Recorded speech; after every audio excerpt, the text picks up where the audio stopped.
जय हिंद दोस्तों। आज हम लोग उत्तर प्रदेश पुलिस एग्ज़ाम को जो कि 17 फरवरी 2024 को सेकंड मीटिंग का यह पेपर है। कोड इसका DH1 है। आप अपने तरीके से मिला लीजिएगा। इसमें जितने भी आंसर बताए जाएंगे वे सभी आंसर 2-3 आंसर को छोड़ करके लगभग आंसर सही हैं। तो चलिए हम लोग देखते हैं। ये सेकंड मीटिंग का पेपर है।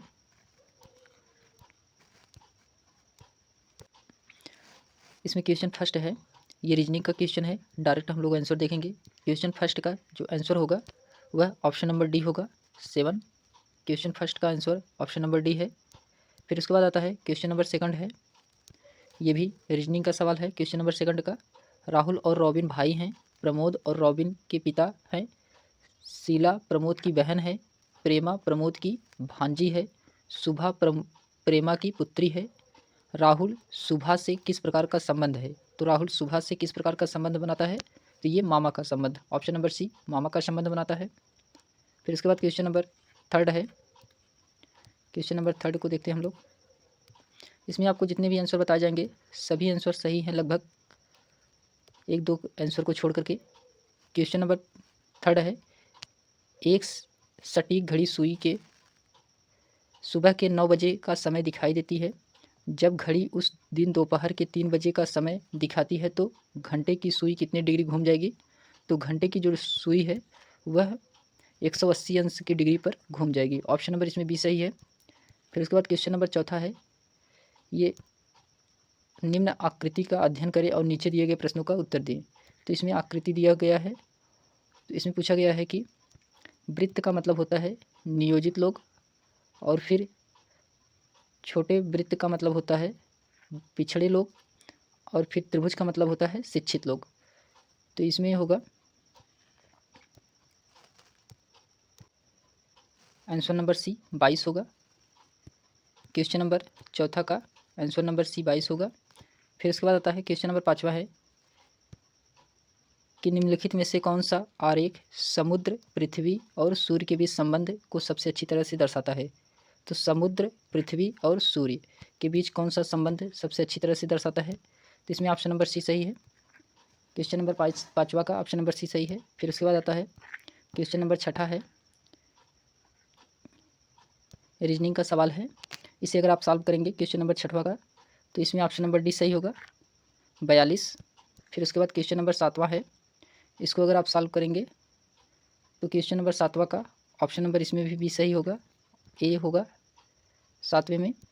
फिर उसके बाद क्वेश्चन नंबर आठवें में, क्वेश्चन नंबर आठवें में इसमें देखते हैं, इसमें क्वेश्चन नंबर आठवें का डी सही होगा, 8 होगा इसमें। फिर उसके बाद आता है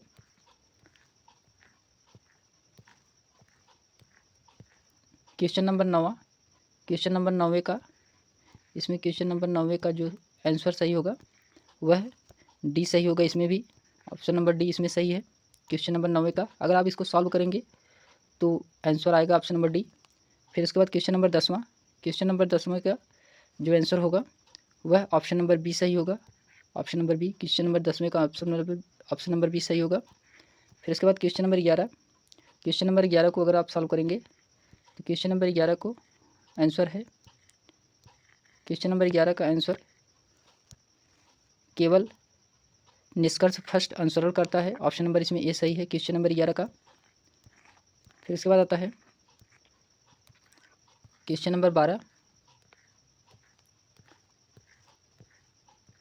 क्वेश्चन नंबर 12 में ऑप्शन नंबर इसमें बी सही है। क्वेश्चन नंबर 12 में ये मिरर का क्वेश्चन है, मिरर का सवाल है, इसमें ऑप्शन नंबर बी सही है। फिर उसके बाद क्वेश्चन नंबर 13, क्वेश्चन नंबर 13 का जो आंसर होगा ये मिरर से संबंधित है। क्वेश्चन नंबर 13 का जो आंसर होगा ऑप्शन नंबर इसमें डी सही है, ये पेपर कटिंग का है। फिर उसके बाद आता है क्वेश्चन नंबर 14, क्वेश्चन नंबर 14 का जो आंसर होगा वह option number B 4, option number B 4, ये क्वेश्चन नंबर 14 का ऑप्शन नंबर 4 बी सही है। फिर उसके बाद आता है क्वेश्चन नंबर 15, क्वेश्चन नंबर 15 कह रहा है कि एक्स और वाई भाई हैं, आर वाई का पिता है, टी एस की एकमात्र बहन है और एस एक्स का मामा है। तो टी और आर किस प्रकार का संबंध है? तो टी और आर जो है वह पत्नी का संबंध है। ऑप्शन नंबर डी इसमें सही है, पत्नी का संबंध। फिर इसके बाद क्वेश्चन नंबर 16 है, इसमें आपको सही क्रम बताना है। तो क्वेश्चन नंबर 16 का सही क्रम जो होगा वह ऑप्शन नंबर सी सही होगा। Option number C, question number 16 का ऑप्शन नंबर सी सही होगा। तो इसमें सबसे पहले क्या आएगा? तो इसमें सबसे पहले शिशु आएगा, ऑप्शन ए। फिर उसके बाद बच्चा, ऑप्शन नंबर 5। फिर उसके बाद आएगा किशोर, ऑप्शन नंबर 4। फिर उसके बाद आएगा वयस्क, ऑप्शन नंबर 3। फिर उसके बाद आएगा बुढ़ा, ऑप्शन नंबर 2। अगर आप इसमें देखेंगे तो बुढ़ा जो है ऑप्शन नंबर 2। तो बुढ़ा में ऑप्शन नंबर 2 लास्ट में है। तो ऑप्शन नंबर 2 लास्ट में है, इसलिए इसमें लास्ट में ऑप्शन नंबर 2 नहीं है, इसलिए यही सही होगा। तो ऑप्शन नंबर इसमें सी सही है। फिर उसके बाद आता है, फिर ये मिरर का है। तो इसमें क्वेश्चन नंबर 17 का जो आंसर होगा वह ऑप्शन नंबर ए सही है। क्वेश्चन नंबर 17 का ऑप्शन नंबर ए सही है। फिर उसके बाद आता है क्वेश्चन नंबर 18 का है। क्वेश्चन नंबर 18 का जो आंसर होगा वह ऑप्शन नंबर इसमें सी सही है। क्वेश्चन नंबर 18 का ऑप्शन नंबर सी सही है। फिर उसके बाद आता है क्वेश्चन नंबर 19, कह रहा है कि एक मित्र समूह के 8 सदस्य हैं जो एक दूसरे को कार्ड भेजकर दीपावली के दिन शुभकामनाएं देते हैं। इस समूह द्वारा इस प्रयोजन के लिए कितने ग्रीन कार्डों का उपयोग किया जाएगा? तो कितने कार्डों का उपयोग किया जाएगा? तो इसमें 56 कार्डों का उपयोग किया जाएगा। ऑप्शन नंबर इसमें डी सही है, 56 कार्डों का उपयोग किया जाएगा। फिर उसके बाद आता है क्वेश्चन नंबर 20 है, यहाँ से जीके चालू हो। तो इसमें कह रहा है कि निम्नलिखित में से किसमें लैक्टिक एसिड होता है? तो लैक्टिक एसिड किसमें होता है? तो ऑप्शन नंबर ए, दही में लैक्टिक एसिड पाया जाता है। फिर उसके बाद आता है क्वेश्चन नंबर 21 है कि गोदान निम्नलिखित में से किस प्रसिद्ध लेखक द्वारा लिखा गया उपन्यास है? तो गोदान किसके द्वारा लिखा गया उपन्यास है? तो ये Munshi Premchandra, option number B, Munshi Premchandra के द्वारा लिखा गया उपन्यास है। फिर उसके बाद आता है क्वेश्चन नंबर 22 है कि निम्नलिखित में से कौन सा भारत का सर्वोच्च नागरिक पुरस्कार है? तो सबसे पहले कौन सा भारत का सर्वोच्च नागरिक पुरस्कार है? तो इसमें ऑप्शन नंबर ए, भारत रत्न, ये सबसे भारत का सर्वोच्च नागरिक पुरस्कार है। फिर उसके बाद आता है पद्म विभूषण, फिर उसके बाद पद्म भूषण, फिर उसके बाद पद्म श्री। तो फर्स्ट पे ये आता है, सेकंड पे ये आता है, थर्ड पे ये आता है और फोर्थ पे ये आता है। पद्मश्री फोर्थ पे, पद्म विभूषण 3 पे, पद्म विभूषण सेकंड पे और भारत रत्न फर्स्ट पे। इसमें पूछ रहा है कि भारत का सर्वोच्च नागरिक पुरस्कार कौन सा होगा? तो भारत रत्न होगा, ऑप्शन नंबर इसमें ए सही है। फिर उसके बाद आता है क्वेश्चन नंबर 23 है कि निम्नलिखित में से किस दिन को भारत में संविधान दिवस के रूप में मनाया जाता है? तो 26 नवंबर को भारत में संविधान दिवस के रूप में मनाया जाता है, ऑप्शन नंबर इसमें सी सही है। फिर उसके बाद आता है क्वेश्चन नंबर 24 है, साइबर क्राइम की शिकायत दर्ज कराने के लिए हेल्पलाइन नंबर क्या है? तो साइबर क्राइम की शिकायत को दर्ज कराने के लिए जो हेल्पलाइन नंबर है वह 1930 है, ऑप्शन नंबर सी 1930 है। फिर उसके बाद क्वेश्चन नंबर 25 है, गुड़ी पड़ावा निम्नलिखित में से किस राज्य का वसंत समय का त्यौहार है? तो ये वसंत समय का कौन सा त्यौहार है? तो Maharashtra, option number D Maharashtra. फिर उसके बाद आता है क्वेश्चन नंबर 26 है, 10 की जनगणना कराने की जिम्मेदारी निम्नलिखित में से किस मंत्रालय पर है? तो 10 की जनगणना कराने की जो जिम्मेदारी होती है वह गृह मंत्रालय के अंतर्गत आता है, ऑप्शन नंबर 20 में सही है, गृह मंत्रालय के अंतर्गत आता है। फिर उसके बाद क्वेश्चन नंबर 27 है कि राष्ट्रीय मानवाधिकार आयोग का मुख्यालय निम्नलिखित में से कहाँ है? तो राष्ट्रीय मानवाधिकार आयोग का मुख्यालय जो है नई दिल्ली में है, ऑप्शन नंबर सी नई दिल्ली। फिर उसके बाद आता है क्वेश्चन नंबर 28 है कि भारत का सबसे बड़ा अंतर्विभागीय अभिसरण कार्यक्रम ऑपरेशन कार्यकल्प निम्नलिखित में से किस राज्य की सरकार द्वारा शुरू किया गया था? तो ये जो शुरू किया गया था उत्तर प्रदेश सरकार के द्वारा शुरू किया गया था, ऑप्शन नंबर इसमें डी सही है। फिर उसके बाद आता है क्वेश्चन नंबर 29 है कि उत्तर प्रदेश पुलिस की टैगलाइन क्या है? उत्तर प्रदेश पुलिस की जो टैगलाइन है वह सुरक्षा आपकी संकल्प हमारा। ऑप्शन नंबर इसमें डी, सुरक्षा आपकी संकल्प हमारा, यह उत्तर प्रदेश पुलिस की टैगलाइन है। फिर उसके बाद आता है क्वेश्चन नंबर 30 है, आर्यभट्ट प्रेक्षण विज्ञान अनुसंधान संस्थान उत्तराखंड के राज्य निम्नलिखित में से किस जिले में स्थित है? तो यह किस जिले में स्थित है? तो नैनीताल में। ऑप्शन नंबर इसमें सी सही है। इसमें आपको जितने भी आंसर बताए जा रहे हैं सभी आंसर सही हैं, एक दो आंसर को छोड़ करके। फिर उसके बाद आता है क्वेश्चन नंबर 31 है कि G20 का पूर्ण रूप क्या है? तो G20 का पूर्ण रूप जो है group of 20। Option number A group of 20 है। फिर उसके बाद आता है क्वेश्चन नंबर 31 है, सॉरी क्वेश्चन नंबर 32 है, संयुक्त राज्य अमेरिका में स्थित ग्रांड कैनियन निम्नलिखित में से किस नदी के द्वारा निर्मित किया गया था? तो यह कौन सी नदी के द्वारा निर्मित किया गया था? तो ये जो निर्मित किया गया था यह कोलोराडो नदी के द्वारा यह निर्मित किया गया था। फिर उसके बाद आता है क्वेश्चन नंबर 33 है कि भारत में राष्ट्रव्यापी GST का विचार सबसे पहले निम्नलिखित में से किस के द्वारा प्रस्तुत किया गया था? तो किसके द्वारा प्रस्तुत किया गया था? तो यह केलकर टास्क फोर्स के द्वारा प्रस्तुत किया गया था। ऑप्शन नंबर इसमें ए सही है। फिर उसके बाद आता है क्वेश्चन नंबर 34 है, भारत का निम्नलिखित में से कौन सा पड़ोसी देश भारत के साथ भूमि साझा नहीं करता? तो भूमि साझा कौन सा पड़ोसी देश है जो भूमि साझा नहीं करता है? तो यह मालदीव जो कि समुद्र से साझा करता है, जबकि म्यांमार, भूटान और नेपाल इन तीनों देश जो कि भूमि से साझा करते हैं, और मालदीव जो है यह भूमि से साझा नहीं करता।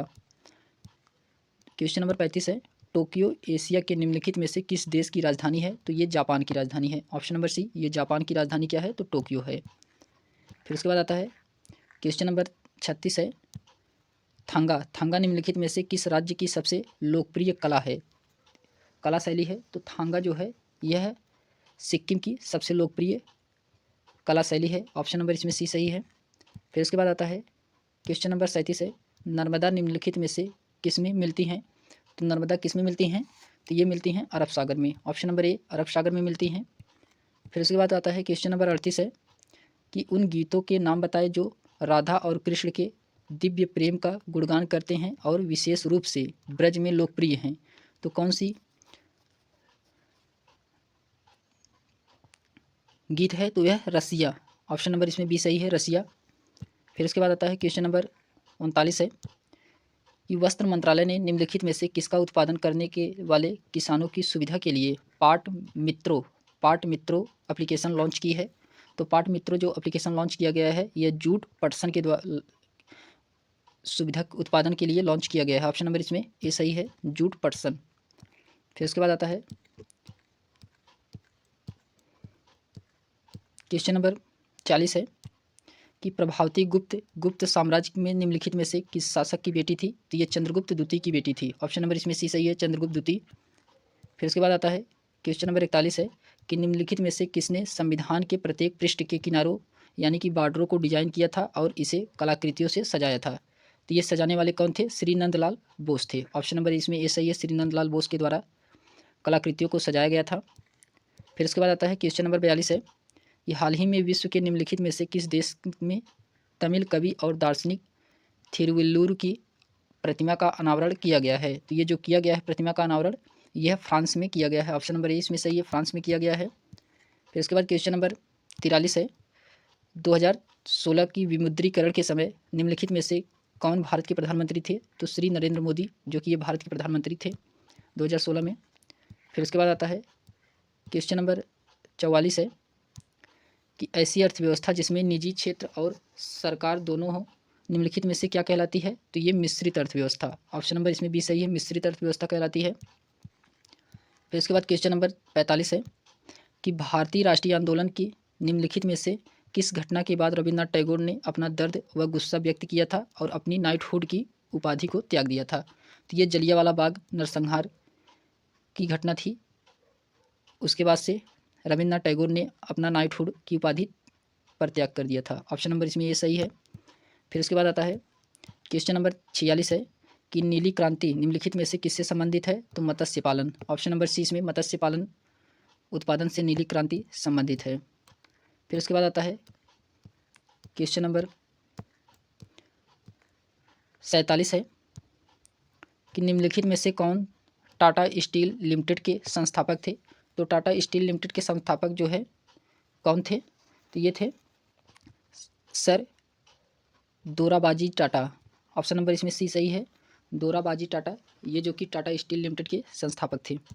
फिर उसके बाद आता है क्वेश्चन नंबर 48 है कि निम्नलिखित में से किस एप्लीकेशन का उद्देश्य नागरिक के डिजिटल दस्तावेज वॉलेट में प्रमाणिक डिजिटल दस्तावेजों तक पहुंचाने प्रदान करने की नागरिकों का डिजिटल सशक्तिकरण करना था। तो ये किसके द्वारा किया गया था, तो डिजी लॉकर के द्वारा। ऑप्शन नंबर इसमें डी सही है, डिजी लॉकर के द्वारा किया गया था। फिर उसके बाद आता है क्वेश्चन नंबर 49 है कि हाल ही में उत्तर प्रदेश ने निम्नलिखित में से किस जिले में प्रथम पूर्ण बालिका सैनिक स्कूल का उद्घाटन किया था। तो ये कहाँ किए थे, तो ये किया गया था मथुरा में। ऑप्शन नंबर ए मथुरा में किया गया था। फिर उसके बाद आता है क्वेश्चन नंबर 50 है कि निम्नलिखित में से किस बैंक ने रुपए नेटवर्क पर भारत का पहला कॉरपोरेट क्रेडिट कार्ड लॉन्च किया है। तो यह क्रेडिट कार्ड जो लॉन्च किया गया है यह इंडससाइड बैंक, ऑप्शन नंबर बी इसमें सही है, इंडससाइड बैंक के द्वारा यह लॉन्च किया गया था। फिर इसके बाद आता है क्वेश्चन नंबर 51 है,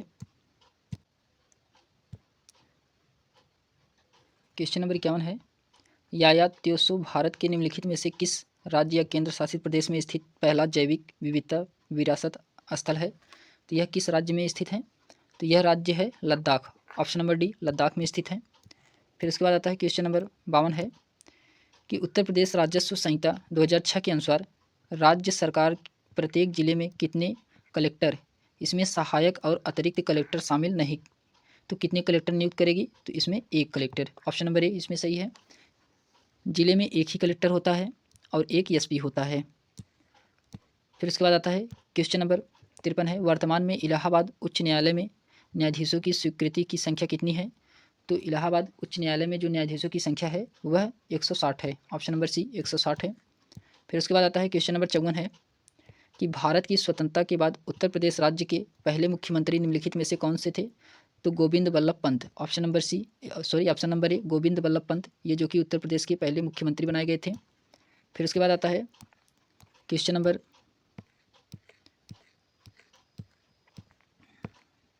55 है कि निम्नलिखित में से कौन सी एक व्यापक और दूरदर्शी पहल जिसका उद्देश्य उत्तर प्रदेश राज्य में महिलाओं को सुरक्षित, सलामती और आत्मनिर्भरता के लिए सशक्त बनाना है। तो यह कौन सा पहल है, तो ये जो पहल लॉन्च हुआ है यह मिशन शक्ति, ऑप्शन नंबर ए मिशन शक्ति लॉन्च किया गया है। फिर उसके बाद आता है क्वेश्चन नंबर 56 है कि उत्तर प्रदेश की राज्य सीमा निम्नलिखित में से किस राज्य की सीमा को नहीं छूती है। तो यह किस राज्य की सीमा को नहीं छूती है, तो ये तेलंगाना, ऑप्शन नंबर ए तेलंगाना को नहीं छूती है, जबकि उत्तराखंड, बिहार और हरियाणा को छूती है। फिर उसके बाद आता है क्वेश्चन नंबर 57 है दक्षिण भारत की सबसे ऊंची चोटी अन्नामुंडी है जो कि निम्नलिखित में से किस पर्वत श्रृंखला में स्थित है। तो यह नीलगिरी पर्वत श्रृंखला में स्थित है। ऑप्शन नंबर इसमें सी सही है, नीलगिरी श्रृंखला। फिर उसके बाद आता है क्वेश्चन नंबर 58 है कि निम्नलिखित में से किस वाक्यांश के लिए दिए गया शब्द सुसंगत है। तो इसमें कौन सा वाक्यांश दिया गया है जो सुसंगत है। अब यहाँ से हिंदी का क्वेश्चन शुरू हो गया है, तो इसमें आपको बताना है सुसंगत है।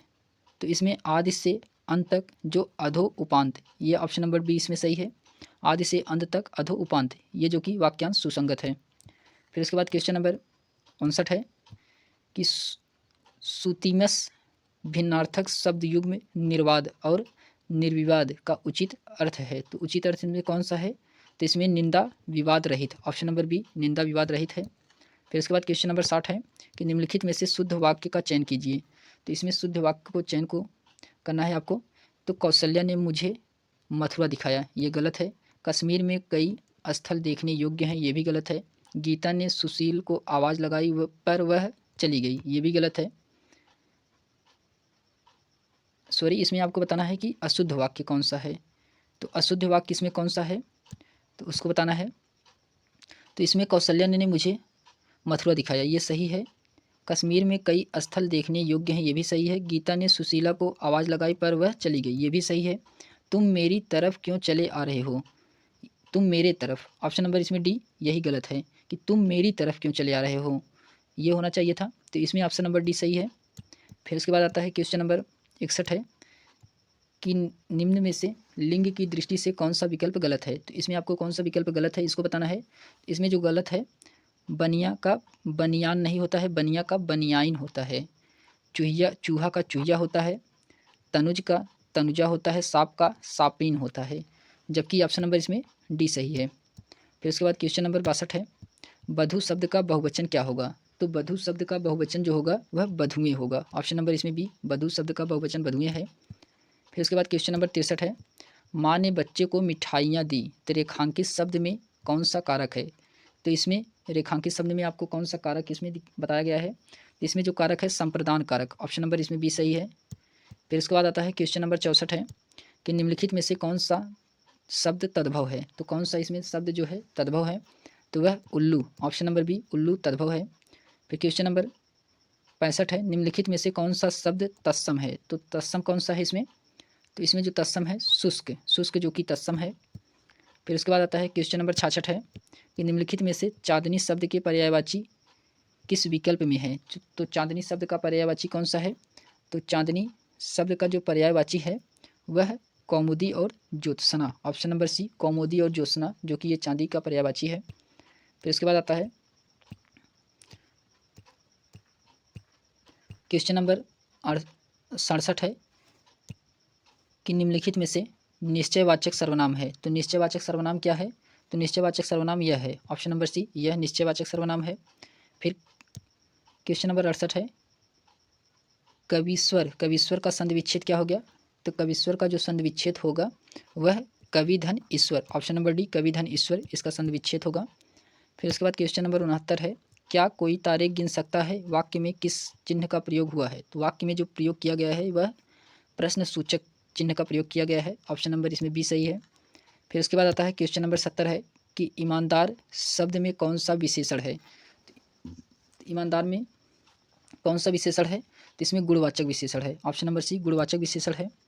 फिर उसके बाद क्वेश्चन नंबर 71 है कि निम्नलिखित में से सकर्मक क्रिया का उदाहरण कौन सा है। तो सकर्मक क्रिया का उदाहरण कौन सा है इसमें, तो रमेश ने खिलौने खरीदे, ये जो कि सकर्मक क्रिया का उदाहरण है। ऑप्शन नंबर इसमें डी सही है। फिर उसके बाद आता है क्वेश्चन नंबर 72 है कि भौतिकी शब्द में कौन सा प्रत्यय है। तो भौतिकी में कौन सा प्रत्यय है, तो भौतिकी में ई प्रत्यय है। ऑप्शन नंबर डी भौतिकी में ई प्रत्यय है। फिर उसके बाद क्वेश्चन नंबर 73 है, निर्भिमान, निर्भिमान शब्द में कौन सा उपसर्ग है। निर्भिमान शब्द में कौन सा उपसर्ग है, तो इसमें जो उपसर्ग है निर्भीम, निर्भी जो कि ये ऑप्शन नंबर डी इसमें उपसर्ग है। फिर उसके बाद आता है क्वेश्चन नंबर 74 है कि निम्नलिखित में से किस विकल्प में सही समास विग्रह नहीं हुआ है। तो इसमें सही समास विग्रह किस में नहीं हुआ है, तो वेद पुराण, इसमें वेद और पुराण हुआ है। नवनिधि, 9 प्रकार की निधियाँ, ये भी सही है। यज्ञशाला, यज्ञ के लिए शाला, ये भी सही है। देहलता, देहलता लता रूपी दे, यही सही नहीं है। तो इसमें ऑप्शन नंबर डी सही है। तो क्वेश्चन नंबर 74 का ऑप्शन नंबर डी सही है, देहलता लता रूपी दे।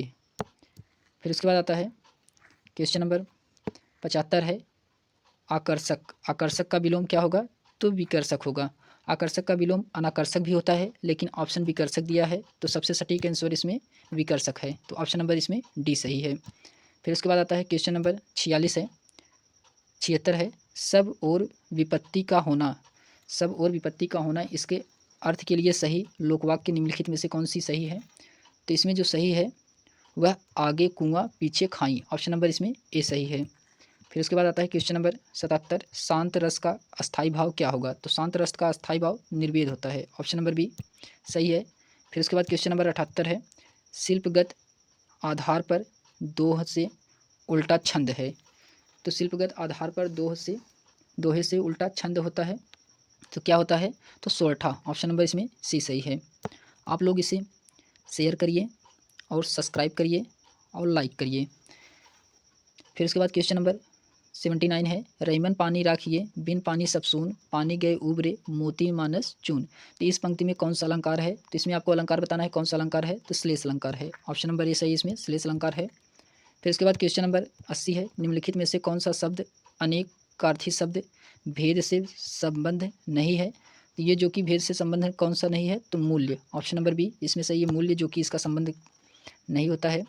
फिर उसके बाद आता है क्वेश्चन नंबर 81, गाय मीठा दूध देती है, तो यह वाक्य किस काल का है। तो गाय मीठा दूध देती है, यह वाक्य जो है सामान्य वर्तमान काल से है। ऑप्शन नंबर ए सही है इसमें। फिर उसके बाद आता है क्वेश्चन नंबर 82 है, उमा से पढ़ा नहीं जाता, वाक्य में कौन सा वाच्य है? उमा से पढ़ा नहीं जाता, इसमें कौन सा वाच्य है? इसमें जो है भाववाच्य है। ऑप्शन नंबर सी है। फिर उसके बाद आता है क्वेश्चन नंबर 83 है, कान पर जू रेंगने का मुहावरे का निम्नलिखित में से कौन सा अर्थ है? तो कान पे जू रेंगना, तो इसका मुहावरा क्या हो जाएगा? तो कुछ असर ना होना। ऑप्शन नंबर सी, कुछ असर ना होना इसमें सही है। आपको जितने भी आंसर बताए जा रहे हैं सभी आंसर सटीक हैं। आप इसे लाइक, शेयर एंड सब्सक्राइब करिए। फिर उसके बाद आता है गद्यांश। गद्यांश जो है इसे आप पढ़ के आप अपना आंसर निकाल सकते हैं। ये क्वेश्चन नंबर 48 से क्वेश्चन नंबर 88 तक है, तो हम लोग डायरेक्ट इसमें आंसर को देखेंगे। तो चलिए देखते हैं क्वेश्चन नंबर 84 से, गद्यांश का उचित शीर्षक दीजिए। तो गद्यांश का उचित शीर्षक इसमें बताना है। तो कह रहा है कि गद्यांश का उचित शीर्षक क्या दिया गया है? तो इसमें श्रम सुदृढ़ जीवन का आधार है, तो ऑप्शन नंबर इसमें बी सही है। फिर उसके बाद आता है क्वेश्चन नंबर 85 है, अगर आप उस गद्यांश को पढ़ेंगे तो इसका आंसर उसी गद्यांश में दिया गया है। तो समस्त का पर्यायवाची शब्द क्या है? तो समस्त का जो पर्यायवाची शब्द है वह संपूर्ण। ऑप्शन नंबर ए, समस्त का पर्यायवाची शब्द संपूर्ण होता है। फिर उसके बाद आता है क्वेश्चन नंबर 86 है कि महात्मा गांधी का समस्त जीवन दर्शन श्रम सापेक्षित था, आशय स्पष्ट कीजिए। तो इसमें क्या था कि महात्मा गांधी के विचार की अपेक्षा श्रम को महत्व देते थे। ऑप्शन नंबर 20 में सही है। जो महात्मा गांधी थे वह विचार की अपेक्षा श्रम को महत्व देते थे। फिर उसके बाद आता है क्वेश्चन नंबर 87 है, गांधी जी पापी किसे मानते थे? तो गांधी जी पापी किसे मानते थे? श्रम न करने वाले को। ऑप्शन नंबर 20 में सही है। अगर आप उस गद्यांश को पढ़ेंगे तो आपको आंसर वहीं पर मिलेगा। फिर उसके बाद क्वेश्चन नंबर 88 है, गद्यांश के आधार पर चोर की परिभाषा क्या है? तो गद्यांश के आधार पर चोर की परिभाषा जो है बिना श्रम भोजन करना। ऑप्शन नंबर सी, बिना श्रम भोजन करना, यह गद्यांश के आधार पर चोर की परिभाषा दिया गया है। फिर उसके बाद क्वेश्चन नंबर 89 है कि वह बिल्कुल थक गया है, इस वाक्य में कौन सा क्रिया विशेषण है? तो वह बिल्कुल थक गया है, इस वाक्य में परिणामवाचक क्रिया विशेषण है। ऑप्शन नंबर इसमें सी सही है। फिर उसके बाद आता है क्वेश्चन नंबर 90 है कि निम्नलिखित में से मृदु शब्द का पर्यायवाची शब्द नहीं है। तो मृदु शब्द का पर्यायवाची कौन सा इसमें नहीं है आपको बताना है। तो cool option number B, cool जो कि मृदु शब्द का पर्यायवाची नहीं है, जबकि कोमल, मृषण और मुलायम ये तीनों मृदु का पर्यायवाची हैं। फिर उसके बाद आता है क्वेश्चन नंबर 91 है, श्रुतिसम भिन्नार्थक शब्द युग्म दीन का सही अर्थ निम्नलिखित में से कौन सा है? दीन का सही अर्थ निम्नलिखित में से कौन सा है? तो ये जो सही है यह दिवस और गरीब। ऑप्शन नंबर 20 में सही है। फिर उसके बाद आता है क्वेश्चन नंबर 92 है कि आँखों के सामने वाक्यांश के लिए निम्नलिखित में से सही शब्द क्या होगा? तो आँखों के सामने वाक्यांश के लिए निम्नलिखित में से सही शब्द आपको चुनना है। तो इसमें जो है प्रत्यक्ष, ऑप्शन नंबर डी सही है, प्रत्यक्ष। फिर उसके बाद आता है क्वेश्चन नंबर 93 है, पंचवटी निम्नलिखित में से किसकी रचना है? तो पंचवटी किसकी रचना है? तो पंचवटी जो है वह मैथिली सरल गुप्त की है। ऑप्शन नंबर 20 में सही है। फिर उसके बाद आता है क्वेश्चन नंबर 94 है, निर्जकृत निम्नलिखित में से किसकी है? तो निर्जकृत किसके द्वारा लिखा गया है? तो महादेवी वर्मा के द्वारा। ऑप्शन नंबर इसमें ए सही है। फिर उसके बाद आता है क्वेश्चन नंबर 95 का है, हिंदी भाषा किस शब्द से उत्पन्न हुई है? तो हिंदी भाषा अपभ्रंश से उत्पन्न हुई है। ऑप्शन नंबर 20 में सही है, अपभ्रंश। फिर उसके बाद आता है क्वेश्चन नंबर 96 है। अब यहाँ से मैथ की क्वेश्चन है। तो क्वेश्चन नंबर 96 है, उन जोड़ियों की संख्या के बारे में जिनका HCF 15 है और LCM 138 है तो हम निश्चित रूप से कह सकते हैं। तो यहाँ से मैथ का क्वेश्चन है, इसको भी हम लोग डायरेक्ट आंसर को देखेंगे। तो इसमें क्या होगा? तो 96 का जो आंसर होगा ऑप्शन नंबर ये है, ऐसी कोई जोड़ी मौजूद नहीं है। तो अगर आप इसको काटेंगे तो ये कटेगा नहीं, तो इसमें यही आंसर है, ऑप्शन नंबर ए, ऐसी कोई जोड़ी मौजूद नहीं है, जो कि ये कट जाएगा 138। फिर उसके बाद आता है क्वेश्चन नंबर 97 है, यदि 851 को 1/2 अनुपाते 2/3 अनुपाते 3/4 के अनुपात में 3 भागों में विभाजित कर दिया जाए तो पहला भाग क्या होगा? तो इसमें पहला भाग जो होगा वह 222 होगा। Option number D 222। Question number 97 का आंसर नंबर डी सही होगा, 222। फिर उसके बाद आता है क्वेश्चन नंबर 98, एक गांव में हैजा के कारण 10% लोगों की मृत्यु हो गई और इसके कारण शेष लोग में से 25% लोगों ने गांव छोड़ दिया, फिर जनसंख्या घटकर 2025 रह गई। गांव में मूलतः रहने वाले लोगों की कुल जनसंख्या ज्ञात कीजिए। तो क्वेश्चन नंबर 98 का जो आंसर होगा वह ऑप्शन नंबर बी सही है, 3000। फिर उसके बाद आता है क्वेश्चन नंबर 99 का है कि गुणनफल 6812 गुणे 3528 गुणे 3179 गुणे 4324 में इकाई का अंक ज्ञात करना है। आपको इसमें इकाई का अंक ज्ञात करना है। तो अगर आपको इकाई का अंक ज्ञात करना है तो इसमें इकाई का अंक 6 होगा। ऑप्शन नंबर सी इकाई का अंक 6 होगा। जैसे इसमें होगा 8 दूनी 16 होगा, 16। फिर इकाई का अंक लेंगे 9 छक 54 होगा। फिर इसमें इकाई का अंक लेंगे 4 चौक 16 होगा। तो इकाई का अंक की इसमें कितना होगा 6। तो इसमें ऑप्शन नंबर सी इकाई का अंक 6 होगा। फिर उसके बाद आता है क्वेश्चन नंबर 100 है, सरल कीजिए। तो इसको सरल करना है। तो इसमें जो आप सरल करेंगे क्वेश्चन नंबर 100 का, तो इसमें ऑप्शन नंबर सी होगा, -8 आएगा, -8 आएगा इसमें, ऑप्शन नंबर सी। फिर उसके बाद आता है क्वेश्चन नंबर 101 है, मूल्यांकन करें कि 0.3 गुणे 0.04 गुणे 0.003 गुणे 400। इसका आप जब गुणा करेंगे तो इसका आंसर आएगा 101 का 0.0144। ऑप्शन नंबर इसमें ए सही है। फिर उसके बाद आता है क्वेश्चन नंबर 102 है कि 11 परिणामों का औसत 50 है। यदि पहले 6 परिणामों का औसत 51 है और अंतिम 6 का औसत 59 है तो छठवां परिणाम ज्ञात कीजिए। तो इसमें छठवां परिणाम क्या होगा? तो इसमें छठवां परिणाम होगा कि 110 होगा। ऑप्शन नंबर इसमें सी सही है, 110 होगा। फिर उसके बाद आता है क्वेश्चन नंबर 103 है, दीपेश और तुषार अलग अलग कार्य करते हुए एक कार्य को क्रमशः 9 और 12 दिन में पूरा कर लेते हैं। दीप्तेश से प्रारंभ करके यदि बारी बारी से एक एक दिन कार्य करते हैं तो कार्य कितने दिन में पूरा होगा? ये वर्क एंड टाइम का है। तो इसमें क्या होगा? तो इसका जो आंसर होगा वह 41/4 होगा। ऑप्शन नंबर डी 41/4 इसका आंसर होगा। फिर उसके बाद आता है क्वेश्चन नंबर 104 का है, 33 मीटर कपड़ा बेचने पर एक व्यक्ति को 11 मीटर का विक्रय मूल्य प्राप्त होता है, लगभग प्रतिशत ज्ञात कीजिए। तो इसमें 104 का आंसर क्या होगा? 104 का आंसर होगा 50%। ऑप्शन नंबर इसमें सी सही है, 104 का आंसर सी सही है, ऑप्शन नंबर 50% होगा इसमें। फिर उसके बाद आता है क्वेश्चन नंबर 105 है, एक राशि को 3 वर्ष के लिए एक निश्चित दर पर साधारण ब्याज पर रखा गया है, इसमें 2% अधिक दर पर रखा गया है तो 420 अधिक प्राप्त हुए हैं, तो राशि ज्ञात कीजिए। तो इसमें 420 अधिक राशि प्राप्त हुई है तो इसमें राशि ज्ञात करना है। तो इसमें जो होगा ऑप्शन नंबर डी 7000 होगा। ऑप्शन नंबर डी इसमें सही है। फिर उसके बाद आता है क्वेश्चन नंबर 106 का, पी क्यू और आर प्रत्येक 20,000 का निवेश करके एक व्यवसाय शुरू करते हैं। 5 महीने बाद पी ने 5,000 निकाले, क्यू ने 4,000 निकाले और आर ने 6,000 निकाले। तो अतिरिक्त निवेश किए इस वर्ष के अंत में कुल लाभ 34,950 दर्ज किया गया। तो पी का हिस्सा ज्ञात कीजिए। तो इसमें आपको पी का हिस्सा बताना है। तो इसमें पी का हिस्सा जो होगा वह होगा क्वेश्चन नंबर 6 का पी का हिस्सा जो होगा वह होगा 10,250। Option number D question number 6वां का ऑप्शन नंबर डी होगा 10,250 होगा। फिर उसके बाद आता है क्वेश्चन नंबर 107 है। 107 है कि अनुक्रम 14, 10, 6, 2 डैश डैश का 14वां पद ज्ञात करना है। तो इसमें 14वां पद क्या होगा? तो 14वां पद इसमें होगा -38। ऑप्शन नंबर डी इसमें -38 होगा। फिर उसके बाद आता है क्वेश्चन नंबर 108 है, त्रिभुजाकार खेत का आधार की ऊंचाई से 3 गुना है यदि खेत की जुताई लगभग 24.68 प्रति 100 मीटर स्क्वायर के अनुसार 333.18 है तो इसका आधार ज्ञात कीजिए। तो इसका आधार कितना होगा? तो इसका आधार जो होगा वह 90 मीटर होगा। ऑप्शन नंबर सी 90 मीटर होगा। फिर उसके बाद आता है क्वेश्चन नंबर 109 का कि यदि वंदना 20 किलोमीटर प्रति घंटे की गति से दौड़ती है तो उसे 500 मीटर की दूरी तय करने में कितना मिनट लगेगा?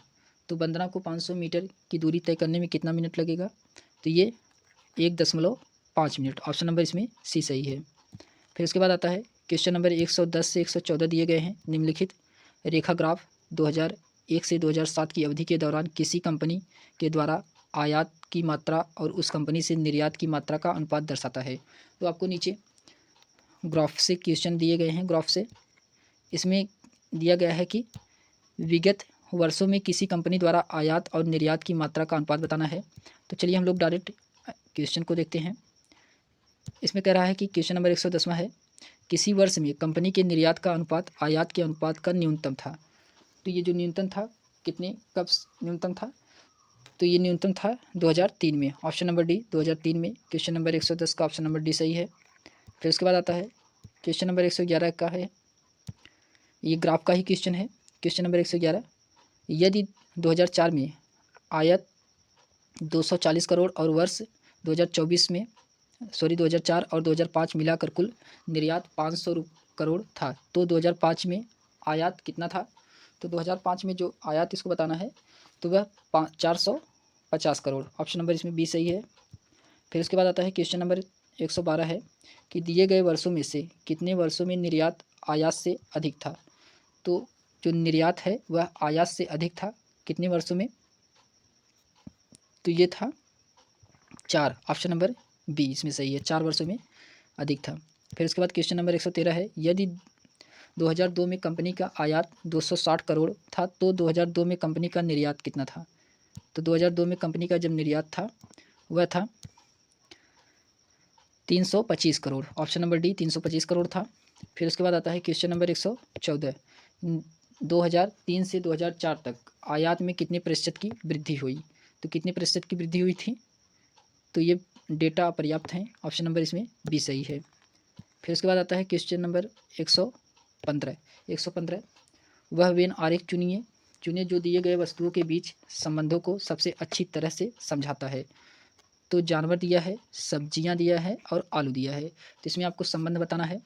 तो जानवर, सब्जियां और आलू, क्वेश्चन नंबर 115 का जानवर, सब्जियां और आलू कौन सा संबंध बताता है, तो इसमें ऑप्शन नंबर सी सही है। ऑप्शन नंबर सी, जो सब्जियां है वह आलू के अंतर्गत आएगा, आलू जो है वह सब्जियों के अंतर्गत आएगा और जानवर जो है वह अलग होगा, तो इसमें ऑप्शन नंबर इसमें सी सही है। फिर उसके बाद आता है क्वेश्चन नंबर 116 है कि निम्नलिखित प्रश्नों में से एक शब्द दिया गया है, उसके बाद 4 शब्द दिए गए हैं जिनमें से एक दिए गए अक्षरों का उपयोग करके नहीं बनाया जा सकता है, वह शब्द ज्ञात कीजिए। तो इसमें एक शब्द दिया गया है, ये शब्द दिया गया है, तो इसमें कौन सा अक्षर नहीं बनाया जा सकता है आपको वो बताना है। तो इसमें जो नहीं बनाया जा सकता है वह ऑप्शन नंबर ए, यही शब्द नहीं बनाया जा सकता है, मेडिकेशन, ये नहीं बनाया जा सकता है। फिर उसके बाद आता है क्वेश्चन नंबर 117, दिए गए चित्र में यदि त्रिभुज डॉक्टर को दर्शाता है, वर्ग वकील को दर्शाता है और वृत्त साक्षर को दर्शाता है, तो उनमें डॉक्टर वकील की संख्या क्या है जो साक्षर हैं। तो डॉक्टर और वकील की संख्या क्या है जो साक्षर हैं, तो इसमें जो साक्षर हैं ऑप्शन नंबर 5वां ये तीनों को दर्शाता है। ऑप्शन नंबर 5वां तीनों को दर्शाता है, ऑप्शन नंबर डी इसमें सही है। फिर इसके बाद आता है क्वेश्चन नंबर 118 है, यदि प्लस का अर्थ भाग है और भाग का अर्थ गुणा है, गुणा का अर्थ घटाव है और माइनस का अर्थ जोड़ है, तो क्या होगा। तो ये सवाल दिया गया है, अगर आप इसको सॉल्व करेंगे तो इसमें 18 आएगा। ऑप्शन नंबर डी 18 सही है। फिर इसके बाद आता है क्वेश्चन नंबर 119 है, 4 विकल्पों में से दी गई आकृति एक्स की सही दर्पण छवि चुनिए। इसमें मिरर से सवाल है, तो इसमें कौन सा सही होगा, तो इसमें ऑप्शन नंबर ए फर्स्ट सही है। फिर उसके बाद से आता है क्वेश्चन नंबर 20 है, ये भी रीजनिंग का सवाल है। तो क्वेश्चन नंबर 20 रीजनिंग का सवाल है। इसमें क्वेश्चन नंबर 20 में जो है ऑप्शन नंबर सी सही है, आवाज़। क्वेश्चन नंबर 120 में ऑप्शन नंबर सी सही है, DBMS SMBD और JAVA क्वेश्चन मार्क इसके स्थान पे आवाज़ आएगा। फिर उसके बाद इसमें क्वेश्चन नंबर 121 का, इसमें कितने वर्ग हैं ये बताना है आपको। तो इसमें जो वर्गों की संख्या है वह 14 है। ऑप्शन नंबर सी, इसमें वर्गों की संख्या 14 है। फिर उसके बाद आता है क्वेश्चन नंबर 122 है, ये दिशा परीक्षण से क्वेश्चन दिया गया है कि एक व्यक्ति घर से शुरू करता है और 10 किलोमीटर पश्चिम की ओर चलता है, फिर दाएं मुड़ता है और 7 किलोमीटर चलता है, फिर दाएं मुड़ता है और 14 किलोमीटर चलता है, फिर बाएं मुड़ता है और 4 किलोमीटर चलता है और अंत में बाएं मुड़ता है और 4 किलोमीटर चलता है। वह व्यक्ति अपने घर से कितनी दूरी पर है। तो अगर आप इसको सॉल्व करेंगे तो वह व्यक्ति जो होगा वह 11 किलोमीटर की दूरी पर होगा। ऑप्शन नंबर डी 11 किलोमीटर की दूरी पर होगा। फिर उसके बाद आता है क्वेश्चन नंबर 123 है, अक्षरों का कौन सा समूह दी गई अक्षर श्रृंखला में रिक्त स्थानों के क्रमिक के रूप में रखे जाने पर पूरा करेगा। तो इसमें आपको बताना है कौन सा अक्षर जो क्रमिक के रूप में रखा जाए कि वह पूरा कर लेगा। तो क्वेश्चन नंबर 123 का आंसर ए होगा, A D D B B B, यानी कि इसमें आंसर नंबर ए सही है। फिर उसके बाद आता है क्वेश्चन नंबर 124 है कि दिए गए विकल्पों में से सही विकल्प को चुनिए जो श्रृंखला को पूरा करेगा। तो ये क्वेश्चन नंबर 124 में कौन सा आंसर सही है? तो इसमें आंसर नंबर ए, इसमें 11-11 का डिफरेंस है। तो इसमें अगर आप इसमें 11 जोड़ेंगे तो क्वेश्चन नंबर ऑप्शन नंबर ए सही है, इसमें 67 आएगा। फिर उसके बाद आता है क्वेश्चन नंबर 25 का 125 का, पिघलना तरल जमना क्या होता है? तो ठोस होगा। ऑप्शन नंबर इसमें सी सही है। पिघलना तरल होता है तो जमना क्या होगा? तो ठोस होगा। ऑप्शन नंबर इसमें सी सही है। फिर उसके बाद आता है क्वेश्चन नंबर 126 है। 126 है, नीचे दिए गए प्रश्नों में से एक कथन और उसके बाद पहला, दूसरा, तीसरा और चौथा क्रमांकित 4 तर्क सम्मिलित हैं। आपको यह तर्क करना होगा कि कौन सा तर्क मजबूत तर्क है और कौन सा तर्क कमज़ोर है। तो तदनुसार प्रश्न नीचे दिए गए विकल्पों में से अपना उत्तर चुनिए। तो कथन क्या कह रहा है? कथन कह रहा है कि क्या इष्टतम आवश्यकताओं से अधिक शैक्षणिक योग्यता वाले लोगों को नौकरी खोजने से वंचित किया जाना चाहिए। तो फिर इसमें तर्क दिया जा रहा है कि तर्क पहला क्या कह रहा है कि नहीं, यह शिक्षित बेरोजगारी की समस्याओं की ओर बढ़ा देगा। फिर दूसरा है हाँ कि यह कर्मचारियों के बीच जटिलता पैदा करता है और कम प्रतिकूल प्रभाव डालता है। फिर तीसरा है नहीं, यह व्यक्तियों के मूल अधिकारों के विरुद्ध है। फिर उसके बाद चौथा है हाँ, इसके उत्पादकता को बढ़ेगी। तो इसमें कौन सा सही है? तो इसमें जो है क्वेश्चन नंबर 126 का इसमें जो सही होगा वह केवल थर्ड वाला सही है। ऑप्शन नंबर सी थर्ड वाला इसमें सही है। तो थर्ड वाला क्या कह रहा है कि नहीं, यह व्यक्तियों के मूल्य के अधिकारों के विरुद्ध होगा। फिर उसके बाद आता है क्वेश्चन नंबर 127 है कि नीचे दिए गए प्रश्नों का कथन और उसके बाद पहला और दूसरा क्रमिक 2 धारणाएँ दी गई है। आपको कथन और निम्नलिखित धारणाओं पर विचार करना है और निर्णय लेना है कि कौन सी धारणाएँ कथन में अंतर्निहित हैं। तो क्वेश्चन नंबर 127 का क्या सही होगा? तो कथन दिया गया है, तो कथन दिया गया है कि यदि तुम मुझसे परेशान करोगे तो मैं तुम्हें थप्पड़ मारूंगी। एक माँ अपने बच्चे को चेतावनी देती है। धारणाएँ पहला क्या दे रहा है कि चेतावनी से बच्चा उससे परेशान करना बंद कर देगा।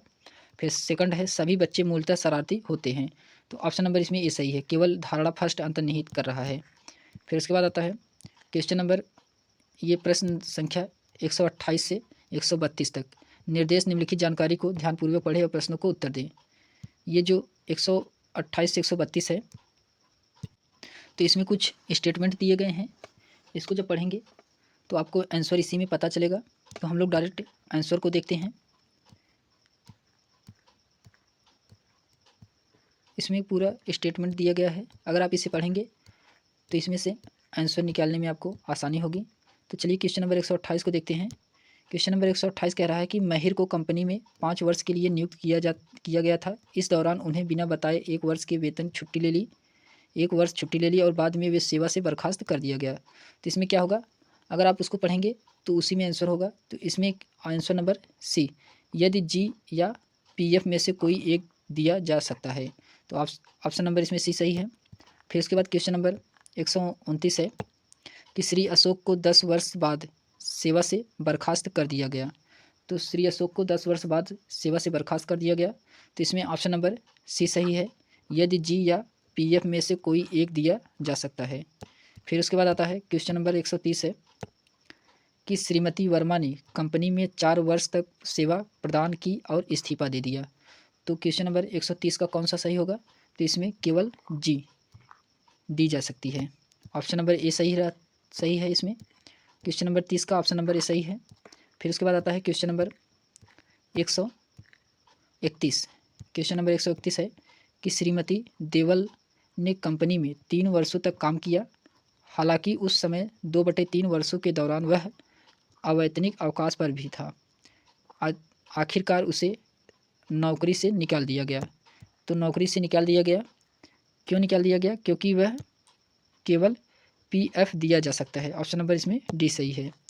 फिर उसके बाद आता है क्वेश्चन नंबर 132 है। अक्षय ने कंपनी के 7 वर्ष तक काम किया और 3 वर्ष से चली आ रही लंबी बीमारी के कारण अंततः इस्तीफा दे दिया, जिसके दौरान वह अवैतनिक अवकाश पर थे।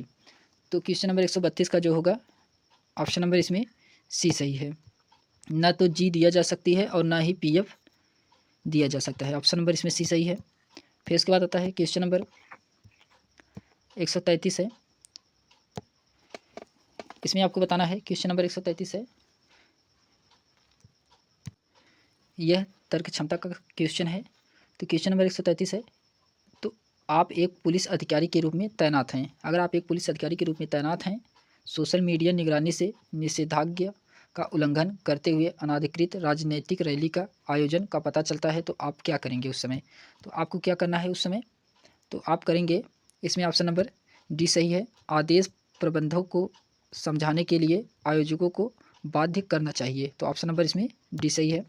फिर उसके बाद आता है क्वेश्चन नंबर 134 है कि आप एक पुलिस अधिकारी के रूप में तैनात हैं। एक महिला ने अपनी नाबालिग बेटी की अतरंग तस्वीरें के संबंध में फ़ोन पर उत्पीड़न की शिकायत की। कानून के अनुसार आपको इसमें क्या करना चाहिए? तो कानून के अनुसार आपको इसमें कॉलर आईडी ट्रैक के आधार पर आरोपी को गिरफ्तार करना चाहिए। तो ऑप्शन नंबर इसमें सी सही है, कॉलर आईडी के ट्रैक पर के आधार पर आरोपी को गिरफ्तार करना चाहिए। फिर उसके बाद आता है क्वेश्चन नंबर 135 है कि आप एक पुलिस अधिकारी के रूप में तैनात हैं। जाली ई कॉमर्स वेबसाइट घोटालेबाजी की पहचान करने के लिए आपको क्या करना चाहिए? तो इसमें आपको क्या करना चाहिए कि साइट पंजीकरण का पता लगाने के लिए एथिकल हैकर टीमों को इकट्ठा करनी चाहिए। ऑप्शन नंबर इसमें डी सही है। फिर उसके बाद आता है क्वेश्चन नंबर 136 है कि दंगा प्रवण क्षेत्रों में स्टेशन प्रमुख रूप में सांप्रदायिक सद्भाव बनाए रखने के लिए आपको क्या करना चाहिए? तो आपको इसमें जो करना है वह शांति के उल्लंघन प्रयासों को टालने के लिए निवारक गिरफ्तारियां करनी चाहिए। ऑप्शन नंबर इसमें डी सही है। फिर उसके बाद आता है क्वेश्चन नंबर 137 का कि ऑनलाइन कट्टरपंथ के मामले की जांच करते समय आपको क्या करना चाहिए? तो ऑनलाइन कट्टरपंथ मामले की जांच करते समय आपको जो करना है वह कि ऐसे विषय पर साइक्रोमेट्रिक एनालिसिस टिक्स चलाने के लिए एक अदालत की मंजूरी प्राप्त करनी चाहिए। ऑप्शन नंबर इसमें डी सही है। फिर उसके बाद आता है क्वेश्चन नंबर 138 का कि आप एक जांच अधिकारी हैं। एक प्रतिष्ठित आध्यात्मिक नेता यौन शोषण कांड में फंसा हुआ है और वह आपके द्वारा समर्थित अच्छे कार्य के लिए आशीर्वाद और धन पेशकश करते हुए दायर की गई कानूनी शिकायतों को रद्द का अनुरोध करता है। आपको इसमें क्या करना चाहिए? तो इसमें आपको करना चाहिए कि प्रक्रिया के अनुसार निष्पक्ष जांच कराने के लिए प्रतिबद्ध होना चाहिए। ऑप्शन नंबर इसमें डी सही है। फिर उसके बाद आता है क्वेश्चन नंबर 139 है।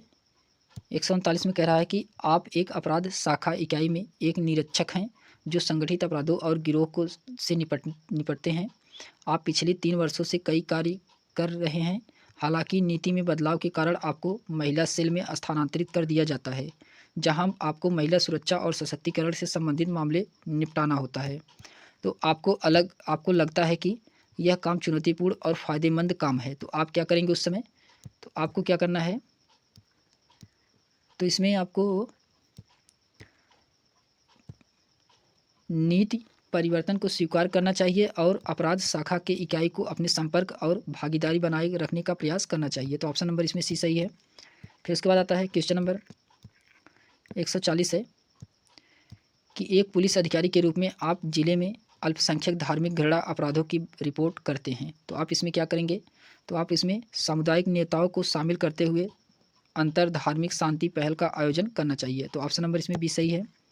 फिर उसके बाद क्वेश्चन नंबर 141 है कि राष्ट्रीय सुरक्षा की प्राथमिकता तब चरमोत्कर्ष पर पहुंचती है जब आप जीवन साथी किसी गंभीर दुर्घटना के शिकार हो जाते हैं जिसके लिए सर्जरी की आवश्यकता होती है। तो आप क्या करेंगे? तो इसमें आप रणनीति रूप से व्यापक टीम के बीच विशेषज्ञता क्षेत्रों को आवंटित करना चाहिए। तो ऑप्शन नंबर इसमें बी सही है। फिर उसके बाद आता है क्वेश्चन नंबर 142 है कि एक पुलिस अधिकारी के रूप में मैं निम्नलिखित द्वारा देशभक्त का सर्वोच्चतम प्रदर्शक कर सकता हूँ। तो इसमें क्या है कि लोकतांत्रिक संसाधनों की सुरक्षा करके, ऑप्शन नंबर इसमें सी सही है। फिर उसके बाद आता है क्वेश्चन नंबर 143 है कि एक पुलिस अधिकारी के रूप में आप वरिष्ठ अधिकारियों के खिलाफ महिला कांस्टेबल की ओर से कार्यरत स्थल पर यौन पीड़न की शिकायतें देखते हैं, तो आप इसमें क्या करेंगे? तो आपको इसमें करना है कि बड़े पैमाने पर लिंग संवेदनशील प्रशिक्षण मॉड्यूल लागू करवाना चाहिए। तो ऑप्शन नंबर इसमें डी सही है। फिर उसके बाद आता है क्वेश्चन नंबर 144 है कि एक पुलिस अधिकारी के रूप में आपको एक बैंक मैनेजर के बंधक के साथ चल रही सशस्त्र डकैती के बारे में घबराहट भरी कॉल आती है। मानक संचालन प्रक्रियाओं के अनुसार इसमें आपकी तत्काल प्रतिक्रिया क्या होनी चाहिए? तो इसमें आपकी तत्काल प्रक्रिया जो होगी वह होगा कि अन्य आपातकालीन सेवाओं को सूचित करें और उनके साथ समन्वय करें। ऑप्शन नंबर इसमें डी सही है।